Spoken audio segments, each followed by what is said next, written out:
Good morning students हम EVS में पाठ 1 का पेज नंबर 6 में सोचो और लिखो तक कर चुके हैं। बच्चों, जैसा कि आपको पता है कि इस पाठ में समीर अपने परिवार की फोटो एल्बम देखता है। अब वह अगला फोटो देखता है और सोचता है, इस फोटो में मेरी बुआ कितनी सुंदर लग रही है।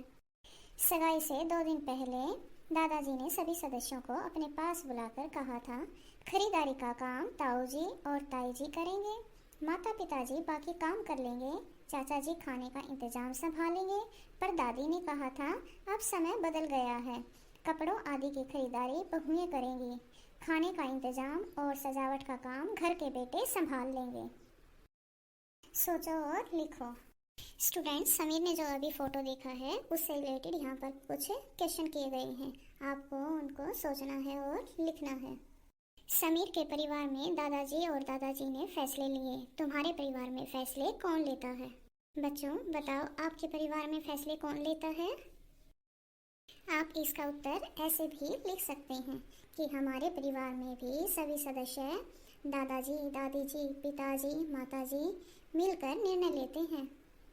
क्या फैसले लेने वाला व्यक्ति परिवार के अन्य सदस्यों की राय भी लेता है? हाँ, फैसले लेने वाला व्यक्ति परिवार के अन्य सदस्यों की राय भी लेता है। तुम्हारे परिवार में ऐसे अवसरों पर तुम्हें किस तरह का काम सौंपा जाता है? स्टूडेंट्स, जब आपके घर में कोई फंक्शन होता है तो आपको कैसा काम सौंपा जाता है? परिवार के बड़े सदस्यों की मदद करने का, है ना? आप उन्हीं को हेल्प करते हो ना? नेक्स्ट है, तुम्हारे परिवार में नीचे लिखे कामों के बारे में किस किस सदस्य की राय शामिल होती है? स्टूडेंट्स, यहाँ पर कुछ काम लिस्टेड किए गए हैं, इनके बारे में बताना है कि आपके परिवार में इनकी कौन राय देता है। फॉर एग्जाम्पल, आप ऐसे भी लिख सकते हैं कि खाने में क्या क्या बनेगा, इसकी राय कौन देता है? पिताजी, दादाजी, दादी जी, माता जी। सबकी चॉइस अपनी अलग अलग होती है ना? पिताजी कहते हैं नहीं मुझे तो ये खाना है, दादाजी ज़्यादा चटपटा नहीं खाते, उनको कम मिर्ची वाली सब्जी खानी होती है ना? दादी जी को खिचड़ी वगैरह, दलिया या कुछ और खाना होता है। तो सभी की राय अलग अलग होती है। दिवाली पर पटाखों की खरीदारी होगी या नहीं, इसकी राय कौन देता है? तुम्हारी मम्मी या तुम्हारे पिताजी। त्योहार पर नए कपड़े, जूते आदि खरीदने हैं या नहीं, इसकी भी राय कौन देगा? आपके पिताजी या आपकी माताजी। घर के लिए टीवी, फ्रिज, स्कूटर, साइकिल आदि की खरीदारी कब होगी? माताजी और पिताजी राय देंगे इसके बारे में भी। नेक्स्ट है, चर्चा करो। यदि तुम्हें एक दिन के लिए तुम्हारे परिवार का मुखिया बना दिया जाए तो तुम परिवार के लिए क्या फैसले लोगे? स्टूडेंट्स, अगर भोजन संबंधी फैसला लेना पड़ेगा तो आप क्या फैसला लेंगे कि खाने में क्या बनना है, और कपड़े खरीदने में कि कपड़े किस अवसर पर खरीदने हैं, किस अवसर पर नहीं खरीदने हैं। फर्नीचर खरीदने में कौन सा फर्नीचर खरीदना है। टीवी देखने में कौन कौन से कार्यक्रम देखने हैं। नेक्स्ट, समीर एक और फोटो देखता है और सोचता है, यह उस दिन के सहबोज की फोटो है जब हमारे गांव में लोगों ने पहली बार खड़े होकर खाना खाया था। पहले तो गांव में पंक्तियों में बिठाकर पतलों में खाना खिलाया जाता था। मिट्टी के बर्तन बनाने वाली बत्तों काकी के परिवार को भी खाने पर बुलाया गया था। बच्चों, यहाँ पर सहबोज के बारे में बताया गया है। सहबोज पता है क्या होता है? सह यानी साथ और भोज यानी कि भोजन, साथ में भोजन करना, साथ में खाना खाना, एक साथ मिलकर खाना खाना। पता करो और लिखो। अपने दादा दादी, माता पिता से पता करो कि उनके समय में शादी में किस तरह का भोजन बनाया जाता था। स्टूडेंट्स, यहाँ पर आपको अपने ग्रैंड पेरेंट्स यानी दादा दादी और पेरेंट्स यानी माता पिता से पता करना है कि उनके समय में शादी में किस तरह का भोजन बनाया जाता था और भोजन किस प्रकार परोसा जाता था। आप अपने पेरेंट्स और ग्रैंड पेरेंट्स से पूछेंगे तो आपको पता चलेगा कि उनके समय में शादी में लड्डू, जलेबी, बर्फी, रोटी, चावल, दाल, सब्जी ये सब बनता था। भोजन किस प्रकार परोसा जाता था? यहाँ भी स्टूडेंट्स, अगर आप अपने पेरेंट्स और ग्रैंड पेरेंट्स से पूछेंगे तो उस समय शादियों में भोजन जमीन पर लाइनों में बिठाकर पत्तलों में परोसा जाता था। सोचो और लिखो, क्या तुम किसी ऐसे सामूहिक भोज में शामिल हुए हो जहाँ पंक्तियों में बिठाकर परोसा जाता है? अपने साथी से भी पूछो। स्टूडेंट्स, आप अपने गांव में मंदिर में भंडारे वगैरह में तो जाते ही होगे, है ना? तो वहाँ तो लाइनों में बिठा के खिलाया जाता है ना? तो आप यहाँ पर वही लिख सकते हैं, हाँ मैं सामूहिक भोज में शामिल हुआ हूँ जहाँ पर पंक्तियों में बिठाकर खाना खिलाया जाता है। हमारे गांव के मंदिर में हर महीने जो भंडारा लगता है उसमें ऐसे ही खाना खिलाया जाता है। आगे समीर फोटो देखता है और सोचता है, यह फोटो तब का है जब मेरी नानी हमारे घर आई थी। नानी को सफाई बहुत पसंद है। नानी ने बताया था कि शारीरिक विकास के लिए बीमारियों से बचना और स्वस्थ रहना बहुत जरूरी है। इसके लिए शरीर की साफ सफाई रखनी चाहिए। खाना खाने से पहले और बाद में हाथ अच्छी तरह धोने चाहिए। समय समय पर नाखून काट लेने चाहिए। हर रोज नहाना चाहिए। शौच के बाद साबुन से हाथ अवश्य धोने चाहिए। अपने शरीर के साथ साथ घर व पास पड़ोस की सफाई रखनी भी जरूरी है। सोचो और लिखो, क्या तुम्हारे परिवार के बड़े बुजुर्गों ने भी तुम्हें सफाई संबंधी कोई बात बताई है? लिखो। स्टूडेंट्स, यहाँ पर आपको जो भी आपके बड़े बुजुर्ग सफाई संबंधी बात बताते हैं वो यहाँ पर लिखनी है। बच्चों, जो भी आपके घर में कोई बड़ा है, जैसे आपकी दादा दादी, ताऊ ताई, चाचा चाची या आपके पेरेंट्स, आपको सब यही बताते होंगे ना कि हमें खाना खाने से पहले और बाद में साबुन से हाथ धोने चाहिए और हमें शौच जाने के बाद साबुन से हाथ अच्छे से धोने चाहिए, है ना?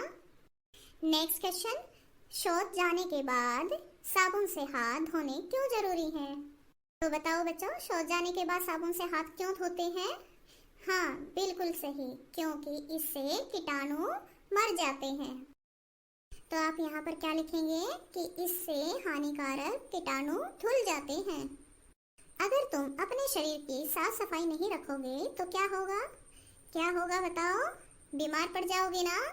बस वही लिखना है यहाँ भी कि अगर हम अपने शरीर की साफ सफाई नहीं रखेंगे तो हम बीमार पड़ जाएंगे।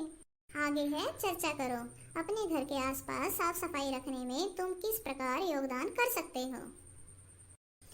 तो बच्चों बताओ, आप किस प्रकार अपने आसपास सफाई रख सकते हो? हाँ, बहुत अच्छा। कूड़ा कचरा ना फैलाकर और कूड़े कचरे की सफाई करके। कैसे सफाई करेंगे? हमेशा कूड़ा कहाँ डालते हैं? डस्टबिन में। वेरी गुड, बहुत अच्छा।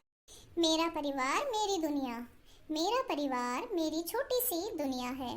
इसमें हम सब मिलजुल कर प्यार से रहते हैं, अपना सुख दुख साझा करते हैं, घर का काम मिलकर करते हैं। मुझे अपनी यह दुनिया बहुत अच्छी लगती है। स्टूडेंट्स, यहाँ पर बताया गया है कि यहाँ पर हर किसी का एक परिवार होता है ना? और वही उसके लिए एक छोटी सी दुनिया होती है। इस छोटी सी दुनिया में सब यानी कि परिवार के सभी सदस्य मिलजुल कर प्यार से रहते हैं और अपना सुख दुख आपस में बांटते हैं और घर के सारे काम भी मिलजुल कर करते हैं। सभी को अपनी ये छोटी सी दुनिया बहुत पसंद होती है ना? आपको भी है ना?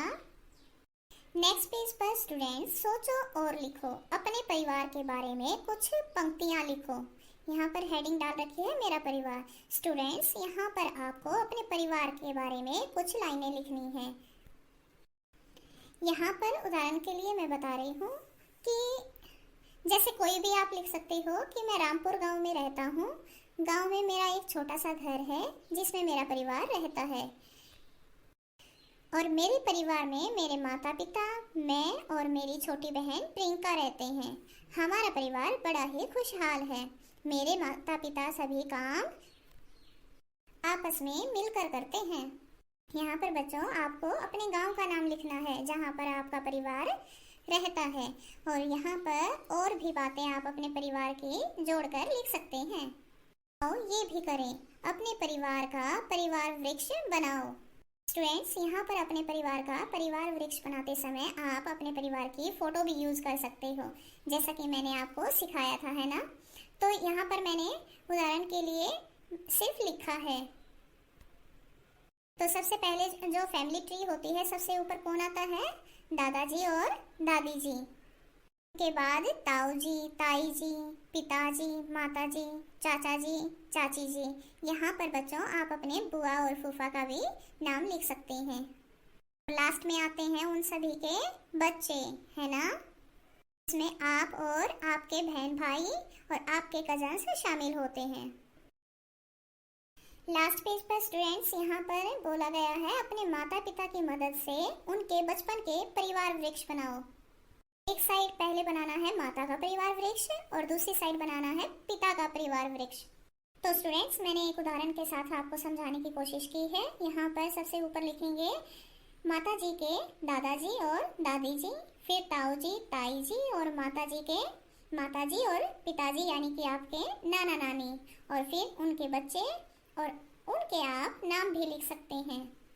दूसरी साइड आपको पिताजी के दादाजी और दादी जी, फिर पिताजी के माताजी पिताजी यानी कि आपके दादा दादी, और पिताजी के चाचा चाची, और उसके बाद पिताजी और पिताजी की बहन या भाई कोई भी है वो, और फिर पिताजी के चाचा जी और चाची जी के जितनी भी संतान हैं उनका नाम लिखना है।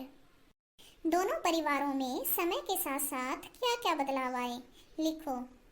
स्टूडेंट्स यहाँ पर आप क्या बदलाव लिख सकते हैं कि जैसा कि आप अपने पेरेंट्स से पूछेंगे तो पहले संयुक्त परिवार होते थे और अब एकाकी या एकल परिवार होते हैं। संयुक्त परिवार में दादाजी, दादी जी, ताऊ जी, ताई जी, चाचा जी, चाची जी और उनके बेटा बेटी भी सभी साथ में रहते थे, लेकिन अब अधिकतर एकल परिवार हो गए हैं जिसमें सिर्फ माता पिता और उनके बच्चे ही रहते हैं। तो बच्चों यही बदलाव आप यहाँ उत्तर में लिख सकते हैं कि पहले संयुक्त परिवार होते थे जबकि अब एकल परिवार हो गए हैं। तो स्टूडेंट्स उम्मीद करती हूँ आपको ये पाठ अच्छे से समझ में आ गया होगा, है ना? इस पाठ के मुख्य बिंदु मैं एक बार फिर से रिवाइज कर देती हूँ। बच्चों इस पाठ में हमने सीखा कि परिवार किसे कहते हैं। लोगों का वह समूह जिसमें रक्त संबंधों से व वैवाहिक संबंधों से बंधे लोग रहते हैं उसे परिवार कहते हैं। और परिवार दो तरह के होते हैं, एकाकी परिवार या एकल परिवार और संयुक्त परिवार। संयुक्त परिवार किसे कहते हैं? जिस परिवार में माता पिता, दादा दादी, ताया ताई, चाचा चाची और उनके बच्चे एक साथ मिलकर रहते हैं उसे संयुक्त परिवार कहते हैं। एकाकी या एकल परिवार किसे कहते हैं? जिस परिवार में केवल माता पिता और उनके अविवाहित बच्चे रहते हैं उसे एकाकी परिवार कहते हैं। संयुक्त परिवार के दो लाभ लिखो। संयुक्त परिवार में सुरक्षा की भावना विकसित होती है, बच्चों और बूढ़ों की अच्छी तरह से देखभाल हो सकती है। स्टूडेंट्स उम्मीद करती हूँ आपको ये पाठ अच्छे से समझ में आ गया होगा। नेक्स्ट वीडियो में एक नए टॉपिक के साथ फिर मिलेंगे। Till then bye bye. Stay home, stay safe.